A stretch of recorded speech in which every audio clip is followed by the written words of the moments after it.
tempête ou vent et tout, même pendant ces périodes de désert, nous sommes toujours attaqués, donc nous ne sommes pas épargnés, mais nous avons la protection de cette main divine. Alors, que ces périodes d'isolement ne soient pas pour vous comme une période de paresse, non. Alors, c'est une période dans laquelle vous devez en profiter. Tu dois en profiter pour nourrir, pour travailler sur cette connexion avec Dieu. Travailler sur cette connexion, nourrir cette amitié avec le Saint-Esprit, avoir plus de temps de connexion avec Dieu. Donc, voilà ce que je peux dire. On va lire dans le livre de Éphésiens chapitre 6, à partir du 10e verset. Et la parole dit, au reste, fortifiez-vous dans le Seigneur et par sa force toute puissante. Revêtez-vous de toutes les armes de Dieu afin de pouvoir tenir ferme contre les ruses du diable. Car nous n'avons pas à lutter contre la chair et le sang, mais contre les dominations, contre les autorités, contre le prince de ce monde de ténèbres, contre les esprits méchants dans les lieux célestes. C'est pourquoi prenez toutes les armes de Dieu afin de pouvoir résister dans le mauvais jour et tenir ferme après avoir tout surmonté.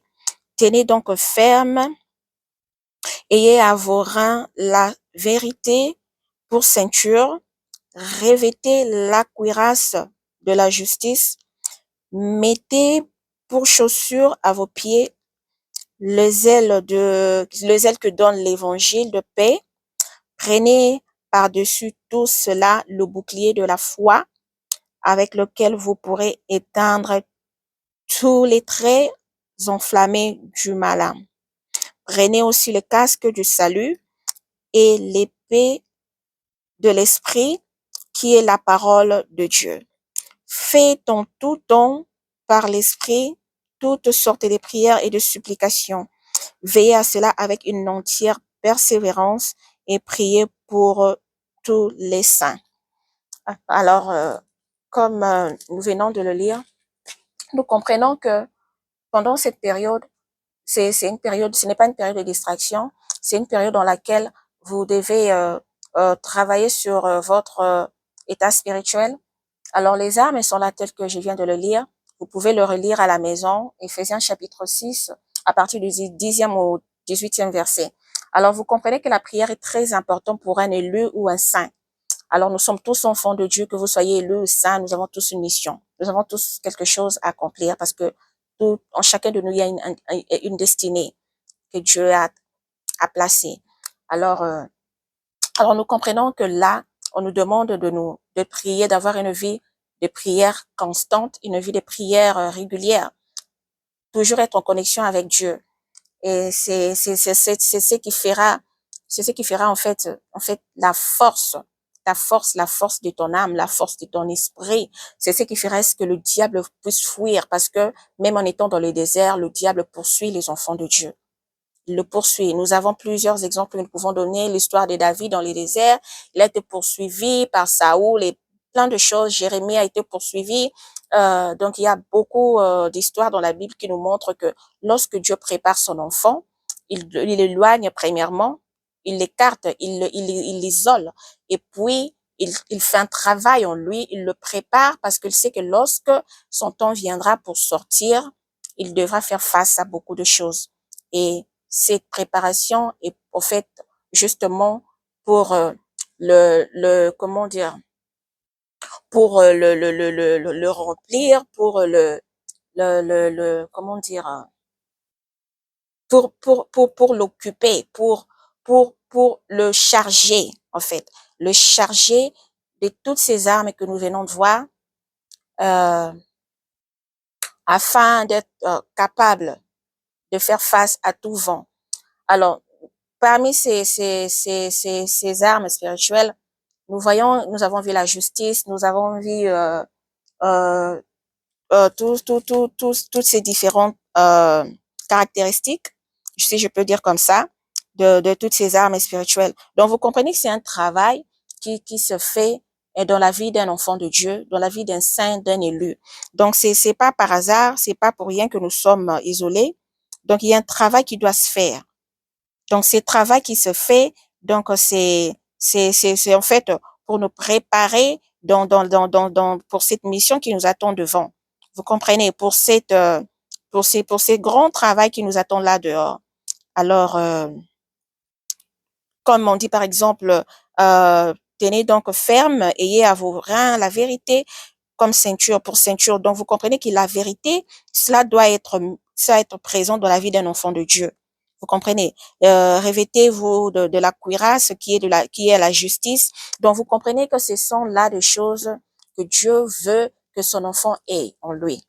La vérité, la justice, tout ça là, ce sont des trucs que Dieu est en train de travailler en toi. Ce sont des choses que tu dois avoir qui font partie de toutes ces armes spirituelles. Alors, vous devez relire.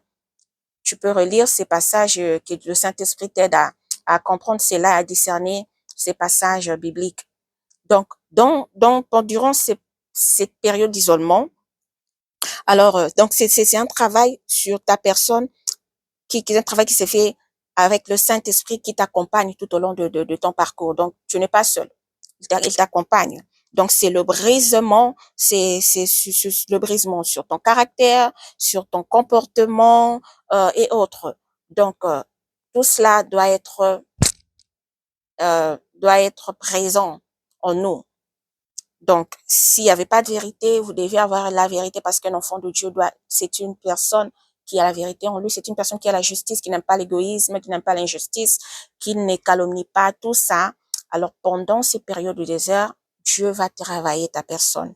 Dieu doit travailler sur toi, sur le brisement, sur ton caractère, ton comportement, tout se passe.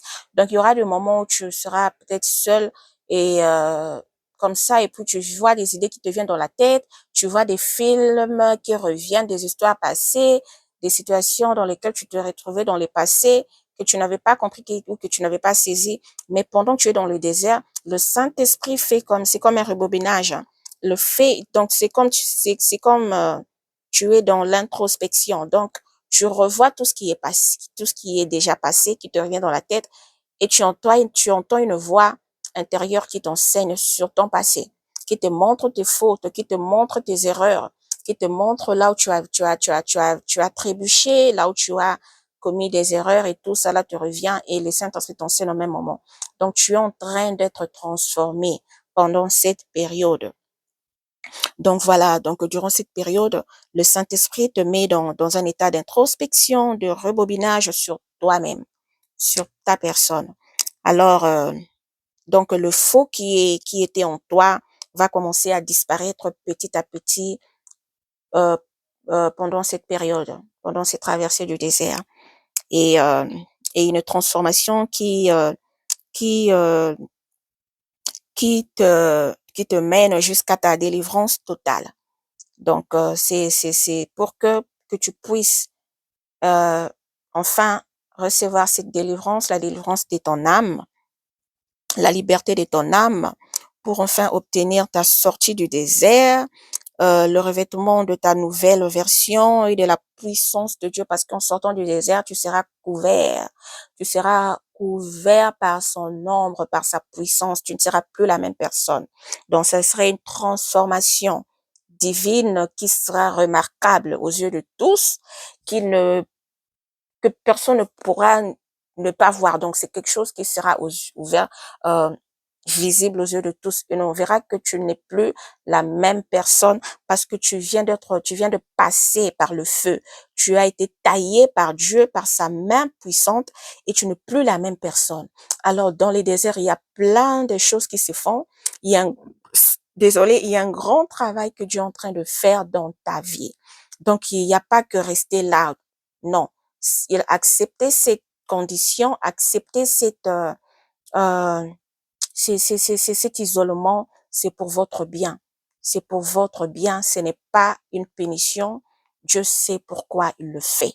Il l'a fait avec ses serviteurs, il l'a fait avec David, avec Jérémie, avec Abraham, avec beaucoup de ces élus que nous lisons dans la Bible. Et c'est Dieu, c'est pourquoi il le fait. Alors, nous allons aussi lire dans le livre, lisons Jérémie 18, du 1er au 6e verset. Et là, nous allons comprendre quelque chose. Donc, Jérémie chapitre 18, du 1er au 6e verset, la parole de l'Éternel dit, la parole fut adressée à Jérémie de la part de l'Éternel en ce mot. Lève-toi et descends dans la maison du potier, là je te ferai entendre mes paroles. Je descendis dans la maison du potier et voici, il travaillait sur un tour. Le vase qu'il faisait ne réussit pas, comme il arrive à l'argile dans la main du potier. Il en refit un autre vase, tel qu'il trouva bon de le faire. Et la parole de l'Éternel me fut adressée en ce mot. Là, maintenant, c'est Dieu qui parle à Jérémie. Ne puis-je pas agir envers vous comme ce potier, maison d'Israël, dit l'Éternel. Voici comme l'argile est dans la main du potier, ainsi vous êtes dans ma main, maison d'Israël. Soudain, je parle sur une nation, sur un royaume, d'arracher, d'abattre et de détruire. Alors là, nous comprenons que Dieu, lorsqu'il a appelé Jérémie, il, il lui a parlé, il a donné cet exemple. Il a parlé de ces potiers, de cette argile entre la main, entre les mains du potier. Donc, Dieu là, il voulait juste illustrer à Jérémie que de la même manière que ces potiers veut donner de la forme à cette argile, c'est de la même manière que moi, ton Dieu qui t'a appelé, te donnera la forme à ta vie. Donc, Dieu te donnera une forme qui est ta vraie identité. Dieu travaillera sur ta vraie version. Dieu transformera ta vie. Dieu, quand il t'appelle, il ne te laisse pas il te laisse pas dans la version dans laquelle il te trouve. Non. Il te donne ta vraie version. Il te donne ta vraie toi. Il te transforme, il te donne la forme la forme qu'il te faut. La forme que tu devrais avoir. Donc, voilà ce que ces passages veulent dire. Donc là, nous comprenons que dans cette période du traversée du désert, Dieu est en train de travailler sur ta forme. Il travaille sur ta forme pour te donner une nouvelle version, pour te donner ta vraie identité. Donc voilà. Alors, il y a aussi le passage de Galates 5.1. Le livre de Galates, chapitre 5. Galates 5, chapitre 5, verset 1. C'est pour la liberté que Christ nous a affranchis. Demeurez donc fermes et ne vous laissez pas mettre de nouveau sous le joug de la servitude. Alors, comme Dieu le dit, c'est pour la liberté que Christ nous a affranchis. Alors, Dieu veut que tu sois libre. Mais cette liberté exige une certaine condition de vie. C'est-à-dire, avant que tu aies cette liberté dans sa totalité, cette liberté t'exige une certaine attitude envers Dieu. Donc, puisque Dieu veut que tu sois totalement libre, que tu recouvres cette liberté, voilà pourquoi il t'isole. Il veut travailler afin que tu aies cette connaissance, tout ce que tu auras acquis comme connaissance, tu le mettras en pratique et cela te permettra à ce que tu ne puisses plus retourner de nouveau sous le joug de la servitude, sous le joug de l'ennemi, sous le joug de tout ce qui est comme combat que nous subissons dans nos familles, le lien, les lois, les alliances et tout. Donc Dieu te prépare dans cette période du désert, d'isolement, et tu seras vêtu de sa puissance et tu sauras comment te protéger pour ne plus retourner de nouveau sous le joug de l'ennemi. Donc voilà ce que je peux dire sur ça. Et puis, nous allons lire dans le livre d'Ésaïe, chapitre 61. C'est long, je vous recommande de le lire à la maison. C'est qui parle du salut proclamé. Donc là, Dieu montre, c'est tout, ça parle toujours de la liberté, de la délivrance de l'âme, de la personne. Donc le salut proclamé, c'est le salut qui est proclamé. Donc Dieu montre comment est-ce que cette période d'isolement fera du bien dans le futur, dans ta destinée, dans ta mission. Donc, c'est quelque chose qui te prépare dans des bonnes choses, qui te donnera dans des bonnes choses et tu sauras comment te protéger, comment rester dans le Seigneur. Et donc, voilà. Donc, il dit dans Isaïe 61, donc c'est pour donc proclamer aux captifs la liberté, aux prisonniers la délivrance. Donc là, Dieu te montre les merveilles les merveilles, les bonnes choses que cet isolement fait dans ta vie. Donc de ce que tu vas recouvrir, de ce que tu vas récupérer. Donc durant cette période, dans ce qui va arriver dans ta vie, Dieu te montre ça dans Isaïe 61. Et enfin, le dernier passage, j'aimerais bien lire ça, c'est dans 1 Samuel. 1 Samuel chapitre 23 du 13e au 18e verset qui dit, c'est l'histoire de David. David dans les déserts de Ziph et de Maon. Alors la parole dit, alors David se leva avec ses gens au nombre d'environ 600 hommes. Ils sortirent de Keïla et s'en allèrent où ils purent. Saoul informé que David s'était sauvé de Keïla, suspendit sa marche. David demeura au désert dans des lieux forts et il resta sur la montagne du désert de Ziph. Saoul le cherchait toujours, mais Dieu ne le livra pas entre ses mains. David, voyant Saoul en marche pour attenter à sa vie, s'étint au désert de Ziph dans la forêt. Ce fut alors que Jonathan, fils de Saoul, s'éleva et alla vers David dans la forêt. Il fortifia sa confiance en Dieu et lui dit, ne crains rien, car la main de Saoul, mon père, ne t'atteindra pas. Tu régneras sur Israël et moi je serai au second rang près de toi. Saoul, mon père, le sait bien aussi. Ils firent tous deux alliance devant l'Éternel et David resta dans la forêt et Jonathan s'en alla chez lui. Alors, j'aime beaucoup ces passages. Donc, ça montre que Dieu, lorsqu'il a choisi David, il savait déjà ce qu'il allait arriver.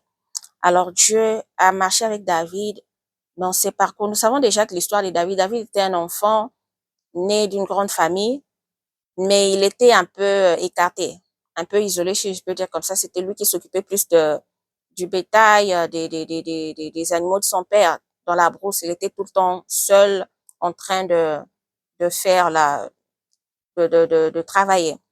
Mais pendant qu'il était dans ces périodes, Dieu était avec lui parce que c'était un petit enfant, mais que Dieu, à qui Dieu donnait de la force pour protéger ses brebis, ses animaux, ses bétails. Alors, il arrivait même qu'il se batte, qu'il les tue de ses propres mains. Alors, vous comprenez que lorsque vous êtes dans le désert, il y a même des temps que vous passerez où vous serez combattu, il y aura des attaques et tout. Mais durant même cette période, Dieu sera toujours là. Et il est toujours là de toute façon pour ses enfants. Alors, il vous donnera de la force de faire face à toutes ces tentations, à tous ces vents et tempêtes. Quand bien même que vous êtes dans votre processus de transformation, parce que là, vous n'êtes pas encore, comme je peux dire, si je peux dire, saint ou parfait. Non, Dieu sait qu'il y a des erreurs en vous, il y a des choses qui doivent être rangées, qui doivent être fixées sur votre comportement, caractère et tout, donc le brisement doit se faire. Mais Dieu sait que tu n'es pas saint, il sait que tu n'es pas parfait. Mais puisqu'il t'a choisi, il sait que tu as quelque chose en toi qu'il a mis que tu devras sortir, que tu devras laisser exploser. Alors, pendant même ces brisements, pendant ce temps, Dieu ne te laisse pas. Il te donne la force de faire face à toute attaque, à toute bataille qui peut se présenter devant toi. Alors, David, Dieu l'a caché parce que il savait qu'il deviendra, que c'est lui le futur roi d'Israël. Donc, Dieu l'a caché. Donc, vous comprenez que lorsque Dieu a une mission avec toi, donc il te cache, il te prépare pour que tu sois vêtu de cette puissance. Et lorsque tu sors, donc tu as toutes ces techniques, tu as toutes ces connaissances de sa parole et tu as sa puissance avec toi, le Saint-Esprit avec toi et tu peux avancer. Donc, c'est tout ce que j'avais pour aujourd'hui. Donc, nous devons aussi savoir qu'une vie de prière et de méditation de la parole de Dieu doit être une vie qui est respectée, régulière, constante, parce que c'est là les moyens par lesquels Dieu peut communiquer avec ses enfants, avoir une vie de prière et avoir un temps de méditation de la parole de Dieu. Alors, merci, c'est tout ce que j'avais pour comme partage. Alors, je reviens